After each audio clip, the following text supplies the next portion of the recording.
আসসালামু আলাইকুম, দিলশাদ শারমিন নতুন আরও একটি ভিডিও নিয়ে আপনাদের সামনে হাজির হয়েছি। কেমন আছেন সবাই? যে যেখান থেকে দেখছেন সবাইকে অসংখ্য ধন্যবাদ।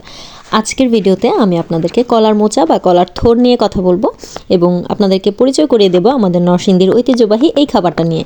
খাবার বলছি এই জন্য, এটা যখন ফল হিসেবে ফলে তখন আমরা এটাকে কলার বাদি বা কলার কি বলে, অনেকে কাদি বলে, আসলে আঞ্চলিক ভাষায় অনেক কিছু বলা হয়। তো এটা মূলত হচ্ছে কলার থুর বা কলার মোচা। শুদ্ধ ভাষায় এটাকে বলা হয় কলার মোচা, আর থুর বলি কারণ হচ্ছে এটা আমাদের আঞ্চলিক ভাষা। এনিওয়ে, যে যেটাই বলেন, আমি আপনাদেরকে পরিচয় করিয়ে দিচ্ছি। এটা হচ্ছে উপরের একটা অংশ থাকে খোসার মতো বড় বড়, গাধার কান যেমন থাকে তেমন হচ্ছে এটার উপরের অংশটা থাকে। আমার কাছে বেশ মজা লাগে।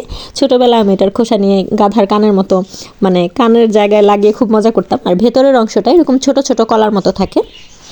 এর ভিতরে একটা রেণুর মতো শক্ত অংশ থাকে, যেটা খুলে ফেলে দিতে হয় বা বেছে ফেলে দিতে হয়। আমার দাদি, বয়স অলমোস্ট 80 বছর, মাসাল্লাহ, তিনি যথেষ্ট শক্ত সামর্থ্য একজন মানুষ। আল্লাহ তাকে নেক হায়াত দান করুক, সুস্থ রাখুক।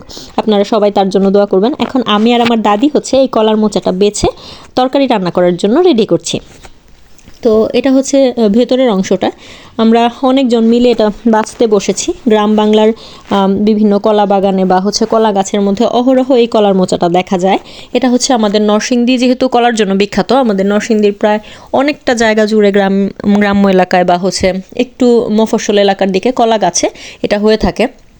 তো এটা দেখতে ভিতর দিকে এরকম আর বাইরের দিকে হচ্ছে খোসা সমৃদ্ধ থাকে। আমরা এটা খুলে মাংসের মশলা দিয়ে, মাংস যেভাবে রান্না করে ঠিক সেভাবে এটাকে সিদ্ধ করে ভেজে রান্না করি, অথবা অনেকে এটাকে বেটে রান্না করে। এটাকে কলার থুর ভাজি বলা হয় অথবা কলার থুরের তরকারিও বলা হয়। আমরা হচ্ছে এটা খুব পছন্দ করে খাই। এটাতে প্রচুর পরিমাণে ভিটামিন এবং নানান ধরনের পুষ্টিগুণ বিদ্যমান। আপনারা যারা খাননি, এটা খেয়ে অবশ্যই ট্রাই করে দেখবেন, খুব মজার একটা জিনিস।